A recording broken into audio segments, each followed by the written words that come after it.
ਉਹਨਾਂ ਨੇ ਇਸ ਡਿਸੀਜਨ ਨੂੰ ਬੈਕ ਕੀਤਾ, ਉਹਨਾਂ ਦੀ ਸਪੋਰਟ ਕੀਤੀ, ਸਾਡੇ ਪੱਖ ਵਿੱਚ ਵੀ ਕਿਹਾ ਕਿਉਂਕਿ ਉਹਨਾਂ ਨੇ ਉਹ ਰਿਐਲਿਟੀ ਦੇਖੀ ਹੈ ਉਸ ਟਾਈਮ ਦੀ ਤੇ ਉਹਨਾਂ ਨੂੰ ਪਤਾ ਕਿ ਜਿਹੜੇ ਟੈਰਰਿਸਟ ਪਰਿਵਾਰ ਵਿਕਟਿਮ ਨੇ ਉਹਨਾਂ ਤੇ ਉਸ ਟਾਈਮ ਤੇ ਕੀ ਬੀਤੀ ਹੈ। So I thank you all from the bottom of my heart ਕਿ ਤੁਸੀਂ ਸਾਨੂੰ ਇਸ ਕਾਬਿਲ ਸਮਝਿਆ। ਔਨ ਦੀ ਅਦਰ ਹੈਂਡ ਜਿਹੜੇ ਲੈਵਲ ਦੀ ਅੱਜ ਮੈਂ ਰਾਜਨੀਤੀ ਦੇਖੀ ਹੈ ਇਸ ਟੌਪਿਕ ਤੇ that this whole issue has been blown out of proportion, ਸੋ ਉਹਦੇ ਤੇ ਮੇਰਾ ਦਿਲ ਬਹੁਤ ਦੁਖਦਾ ਹੈ। ਸ਼ਰਮ ਆਉਂਦੀ ਹੈ ਮੈਨੂੰ ਕਿ ਅੱਜ ਸਾਡੀ ਰਾਜਨੀਤੀ ਪੰਜਾਬ ਦੀ ਕਿਸ ਲੈਵਲ ਤੇ ਪਹੁੰਚ ਗਈ ਹੈ ਵੀ ਕਿਸੇ ਦੀ ਸੈਕਰੀਫਾਈਸ ਦੇ ਉੱਤੇ ਕਈ ਰਾਜਨੀਤਿਕ ਲੋਕ ਆਪਣੀ ਸਿਆਸੀ ਰੋਟੀਆਂ ਸੇਕ ਰਹੇ ਨੇ। So keeping all this in mind, me, my father, my mother, my elder brother Kanwar and my sister Sukhmani, we all sat together and we have taken a collective decision within our family that we will not be saying yes and accepting this job. ਜਿੱਥੇ ਸਾਡੇ ਦਾਦਾ ਜੀ ਨੇ ਆਪਣੀ life party ਵਾਸਤੇ ਪੰਜਾਬ ਦੇ piece ਵਾਸਤੇ sacrifice ਕਰਤੀ ਤੇ ਇਹ ਨੌਕਰੀ ਤਾਂ ਬਹੁਤ ਛੋਟੀ ਚੀਜ਼ ਹੈ। ਇਹੋ ਜਿਹੀਆਂ ਨੌਕਰੀਆਂ ਮੈਂ 100 ਵਾਰੀ ਵਾਰਨ ਨੂੰ ਤਿਆਰ ਹਾਂ ਜੇ ਇਹਦੇ ਕਰਕੇ ਸਾਡੀ ਪਾਰਟੀ ਤੇ ਸਾਡੀ ਫੈਮਿਲੀ ਤੇ ਜਾਂ ਸਾਡੇ ਲੀਡਰ ਤੇ ਕੋਈ ਇਲਜ਼ਾਮ ਲੱਗਦੇ ਨੇ, ਕੋਈ ਉਂਗਲ ਉਠਾਉਂਦਾ ਤੇ ਇਹੋ ਜੀ ਨੌਕਰੀ ਮੈਂ 100 ਵਾਰੀ ਛੱਡਣ ਨੂੰ ਤਿਆਰ ਹਾਂ। ਹੁਣ ਦੂਜੀ ਗੱਲ ਤੇ ਉਹਨਾਂ ਜੀ ਮੇਰੀ ਕ੍ਰੈਡੀਬਿਲਿਟੀ ਦੇ ਬਾਰੇ ਬਹੁਤ ਕੁਐਸਚਨਸ ਉੱਠੇ ਨੇ ਕਿ ਜੀ ਅਰਜੁਨ ਬਾਜਵਾ ਕਰਦੇ ਕੀ ਨੇ, ਕਰੋੜਾਂ ਦੀਆਂ ਗੱਡੀਆਂ ਤੇ ਚਲਾਉਂਦੇ ਨੇ, ਕਰੋੜਾਂ ਦੀਆਂ ਕੋਠੀਆਂ ਨੇ ਇਹਨਾਂ ਕੋਲ।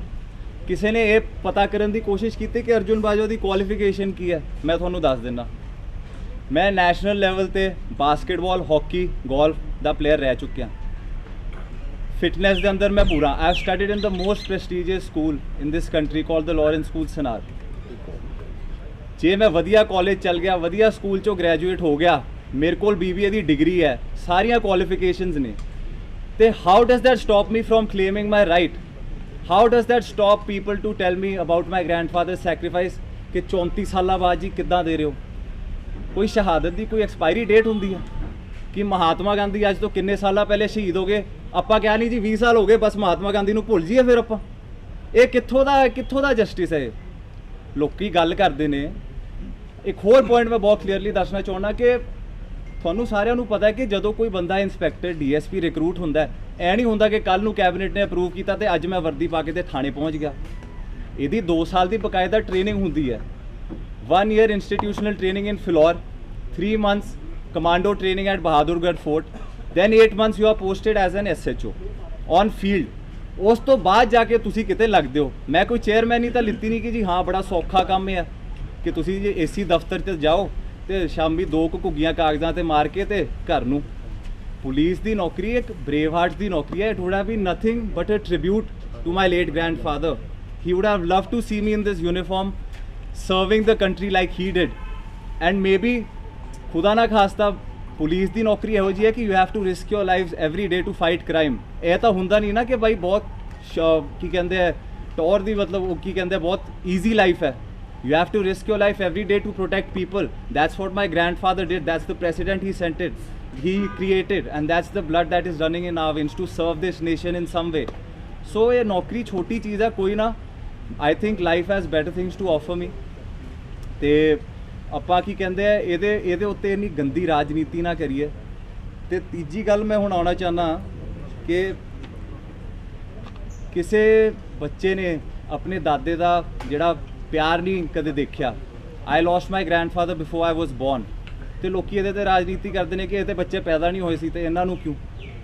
ਤੇ ਇਹ ਕਿੱਥੋਂ ਦਾ ਲੌਜਿਕ ਹੈ? ਇੱਕ ਗ੍ਰੈਂਡਫਾਦਰ ਤੇ ਗ੍ਰੈਂਡਸਨ ਦੀ ਬਹੁਤ ਸਪੈਸ਼ਲ ਰਿਲੇਸ਼ਨਸ਼ਿਪ ਹੁੰਦੀ ਹੈ which I never got to experience. Today I am wanting to serve the nation. ਕੋਈ ਨਾ ਰੱਬ ਹੋਰ ਮੌਕੇ ਦੇਊਗਾ। ਲੋਕਾਂ ਨੇ ਇਹ ਤਾਂ ਦਿਖਾਤਾ ਕਿ ਸਾਡੀਆਂ ਕਰੋੜਾਂ ਦੀਆਂ ਕੋਠੀਆਂ ਤੇ ਕਰੋੜਾਂ ਦੀਆਂ ਗੱਡੀਆਂ ਤੇ ਫਲਾਣਾ ਢਿਮਕਣਾ, ਇਹ ਕੀਤਾ ਤੇ ਉਹ ਕੀਤਾ, ਤਾਂ ਘੁੰਮਦਾ, ਇਹ ਕਰ ਲਿਆ ਉਹ ਕਰ ਲਿਆ। ਕਿਸੇ ਨੇ ਇਹ ਦੱਸਿਆ ਕਿ ਜਦ ਮੈਂ 10 ਸਾਲ ਦਾ ਸੀਗਾ ਮੈਂ ਆਪਣੇ ਲੋਕਾਂ ਵਿੱਚ ਵਿਚਰ ਰਿਹਾ, ਗੁਰਦਾਸਪੁਰ ਦੇ ਲੋਕਾਂ ਦੀ ਮੈਂ ਸੇਵਾ ਕੀਤੀ ਹੈ। ਅੱਜ ਮੈਂ 27 ਸਾਲਾਂ ਦਾ ਹੋ ਗਿਆ। 17 years I have been serving the people। ਕਿਸੇ ਨੇ ਇਹ ਸ਼ੋਅ ਕੀਤਾ ਕਿ ਸਰਦਾਰ ਫਤਿਹ ਜੰਗ ਸਿੰਘ ਜੀ ਬਾਜਵਾ ਨੇ ਆਪਣੇ ਮਾਪਿਓ ਦੇ ਨਾਂ ਤੇ ਇੱਕ NGO ਬਣਾਈ ਹੈ ਗੁਰਦਾਸਪੁਰ 'ਚ, ਸਤਬਚਨ NGO ਦੇ ਨਾਂ ਤੇ।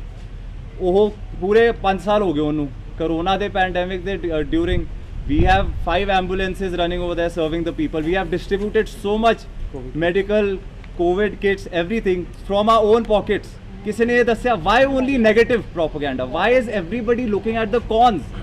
ਕਿੱਥੇ ਪਹੁੰਚ ਗਈ ਹੈ ਸਾਡੀ ਲੀਡਰਸ਼ਿਪ, ਕਿੱਥੇ ਪਹੁੰਚ ਗਈ ਹੈ ਸਾਡੇ ਲੀਡਰਾਂ ਦੀ ਕ੍ਰੈਡੀਬਿਲਿਟੀ। ਮੈਂ ਕਹਿੰਦਾ ਉਮਰ 'ਚ ਇੰਨੇ ਵੱਡੇ ਹੋ ਗਏ ਸਾਰੇ ਤੁਸੀਂ ਤੇ ਇੰਨੀ ਜੀ ਸੋਚ ਲੈ ਕੇ ਫਿਰਦੇ ਹੋ। ਸ਼ਰਮ ਆਉਣੀ ਚਾਹੀਦੀ ਹੈ ਆਪਾਂ ਸਾਰਿਆਂ ਨੂੰ ਕਿਸੇ ਦੀ ਸ਼ਹਾਦਤ ਤੇ ਇਹੋ ਜੀ ਰਾਜਨੀਤੀ ਕਰਦੇ ਹੋਏ। Also I would like to make it very clear कि I am not the only one who is claiming this job or who has a right. There are 1300 people, 1300 ਲੋਕੀ already ਪੰਜਾਬ ਗਵਰਨਮੈਂਟ ਸਰਵਿਸਿਜ਼ ਦੇ ਵਿੱਚ ਰਿਕਰੂਟਡ ਨੇ on the basis of compassionate grounds. ਕਿਸੇ ਨੇ ਉਹਨਾਂ ਦੀ ਜਾਂਚ ਕੀਤੀ ਹੈ ਅੱਜ ਤੱਕ? ਮੈਂ ਕਹਿੰਦਾ ਤੁਹਾਡੇ ਮੀਡੀਆ ਦਾ ਸਾਰੇ ਭਰਾਵਾਂ ਦਾ ਹੱਕ ਹੈ, ਤੁਸੀਂ ਜਾ ਕੇ ਮੈਂ ਕਹਿੰਦਾ ਉਹਨਾਂ ਦੀ ਡਿਗਰੀਆਂ ਹੀ ਇੱਕ ਵਾਰੀ ਚੈੱਕ ਕਰ ਲਓ ਸਾਰਿਆਂ ਦੀ। Is it ਲੈਜਿਟ? ਮੈਂ ਕਹਿੰਦਾ IG SSP ਦੇ ਲੈਵਲ ਦੇ ਬੰਦੇ ਬੈਠੇ ਹੋਏ ਨੇ, ਕਿਸੇ ਨੇ ਅੱਜ ਤੱਕ ਸਵਾਲ ਕੀਤਾ ਉਹਨਾਂ ਨੂੰ? ਬਾਜਵਾ ਨੂੰ ਕੁਝ ਮਿਲ ਗਿਆ ਤੇ ਸਾਰਿਆਂ ਨੂੰ ਇੱਦਾਂ ਕੀੜੀਆਂ ਲੜਦੀਆਂ। So it is very wrong, very unfortunate that we have to see this day, but also we have been quiet for some time, so that is why I'm clearing all points so that nobody has any doubt ਕਿ ਜੀ ਆਪਾਂ ਜੋ ਕਰਦੇ ਆ ਆਪਣੇ ਪਿਓ ਦੀ ਹੱਕ ਦੀ ਕਮਾਈ ਤੇ ਕਰਦੇ ਆ। ਜਿਹੜਾ ਬੰਦਾ ਮੇਰੀ ਉਮਰ 'ਚ ਜੇ ਕਿਸੇ ਦਾ ਫਾਦਰ ਉਹ ਤੋਂ ਖੋਲਿਆ ਜਾਏ ਤੇ ਪਰਿਵਾਰ ਉੱਥੇ ਹੀ ਸਿਮਟ ਜਾਂਦਾ ਹੈ। ਬੰਦੇ 'ਚ ਵਿਲ ਪਾਵਰ ਹੋਣੀ ਚਾਹੀਦੀ ਹੈ। He made a standing for himself today, he made a name in society. Is it his fault? Is it my fault that coincidentally I am from a well-to-do family and also I fall under this category? ਲੋਕਾਂ ਇਹ ਗੱਲਾਂ ਕਰਨੀਆਂ ਬਹੁਤ ਆਸਾਨ ਨੇ। ਜੇ ਫਤਿਹ ਬਾਜਵਾ ਨੇ ਕੁਝ ਕੀਤਾ ਆਪਣੇ ਦਮ ਤੇ ਕੀਤਾ, ਕਿਸੇ ਦੀ ਸ਼ੈ ਅੰਦਰ ਨਹੀਂ ਕੀਤਾ। ਸੋ I want to make it very clear that these petty politics is very very unfortunate in today's date. ਇੱਕ ਹੋਰ ਗੱਲ ਮੈਂ ਤੁਹਾਨੂੰ ਕਹਿਣਾ ਚਾਹੁੰਦਾ ਕਿ ਪੁਲਿਸ ਦੀ ਜਿਹੜੀ ਨੌਕਰੀ ਹੁੰਦੀ ਹੈ, ਜਿੱਦਾਂ ਮੈਂ ਕਿਹਾ ਕਿ ਕੋਈ ਐਸ਼ੋ ਆਰਾਮ ਦੀ ਨੌਕਰੀ ਤਾਂ ਹੈਗੀ ਨਹੀਂ। You have to work hard, you have to fight crime, you have to risk your life every day. ਤੇ ਮੈਂ ਮੀਡੀਆ ਭਰਾਵਾਂ ਨੂੰ ਵੀ ਇੱਕ ਗੱਲ ਪੁੱਛਣਾ ਚਾਹੁੰਦਾ ਕਿ ਮੈਂ 4 ਦਿਨਾਂ ਦੇ TV ਤੇ ਇੱਕ ਤਾਂ ਮੇਰੀ ਕਵਰੇਜ ਚੱਲਦੀ ਪਈ ਹੈ ਤੇ ਦੂਜੀ ਇੱਕ ਗੈਂਗਸਟਰ ਜੈਪਾਲ ਭੁੱਲਰ ਦੀ ਚੱਲਦੀ ਪਈ ਹੈ।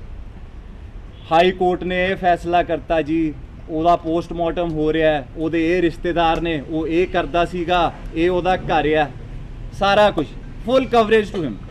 ਜਿਹੜੇ 2 ASI ਵੀਰ ਸ਼ਹੀਦ ਹੋਏ, ਕਿਸੇ ਨੇ ਉਹਨਾਂ ਬਾਰੇ ਗੱਲ ਕੀਤੀ? ਤੁਸੀਂ 2 ਘੰਟੇ ਵੀ ਉਹਨਾਂ ਦੇ ਘਰ ਦੇ ਬਾਹਰ ਲਾਏ, ਕਿਸੇ ਨੇ ਉਹਨਾਂ ਨੂੰ ਕਵਰ ਕੀਤਾ? ਸੋ ਵਾਟ ਪ੍ਰੈਸੀਡੈਂਟ ਆ ਵੀ ਸੈਟਿੰਗ? ਆਪਾਂ ਕੀ ਯੂਥ 'ਚ ਮੈਸੇਜ ਦੇਣਾ ਚਾਹੁੰਦੇ ਆ ਕਿ ਜੇ ਤੁਸੀਂ ਗੈਂਗਸਟਰ ਬਣੋਗੇ ਤਾਂ ਹਾਂ ਤੁਹਾਡੀ ਵਾਹ ਤੁਹਾਡੀ ਫਿਲਮ ਚੱਲੂਗੀ TV ਤੇ ਜੇ ਤੁਸੀਂ ਸ਼ਹੀਦ ਹੁੰਦੇ ਹੋ ਤਾਂ ਇਹ ਤੁਹਾਨੂੰ ਰਿਟਰਨ ਮਿਲਦੀ ਹੈ ਉਹਦੀ? ਨਹੀਂ ਉਹ ਵੀ ਦਿਖਾਇਆ ਸੀ। Can I complete please? I will answer all your questions. I will answer all your questions. Sorry. ਕਿਹੜਾ ਚੈਨਲ ਦੇਖ ਰਹੇ ਹੋ but there are many channels. We will answer all your questions, sir.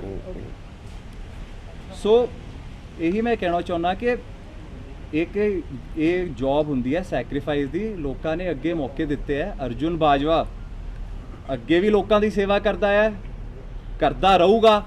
Until my last breath, I will work for the people of Punjab in whatever way I can. ਮੈਂ ਤਾਂ ਫਿਲਮਾਂ 'ਚ ਕੰਮ ਕਰਦਾ ਸੀ, ਮੇਰੀ ਤਾਂ ਫਿਲਮ ਔਨ ਰਿਲੀਜ਼ ਹੈ। ਸੋ ਮੈਂ ਕਿੱਥੇ ਰੀਅਲ ਲਾਈਫ ਹੀਰੋ ਬਣਨ ਲੱਗਿਆ ਸੀ, ਇੱਥੇ ਮੈਨੂੰ ਰੀਅਲ ਲਾਈਫ ਵਿਲਨ ਬਣਾਤਾ ਤੁਸੀਂ ਸਾਰਿਆਂ ਨੇ without knowing any facts. I am sorry if I am offending anybody, but there has a lot that has been said by all news channels about me, my credibility, my father's credibility and nepotism and everything. So I am just here answering all your questions with due respect. No, एक second. Last point यही है. I just want to make it clear that I feel that today my grandfather would be proud of me, and I am honored that I belong to this family and this bloodline, and I honor his sacrifice. I salute him, and I will continue to carry on his legacy with my head held high. ਮੈਨੂੰ ਕਿਸੇ ਤੋਂ ਕੋਈ ਡਰ ਦੀ ਲੋੜ ਨਹੀਂ। ਸੋ ਬਸ ਇੰਨਾ ਹੀ ਕਹਿੰਦੇ ਹੋਏ ਤੁਹਾਡੇ ਸਾਰਿਆਂ ਦਾ ਬਹੁਤ ਬਹੁਤ ਧੰਨਵਾਦ।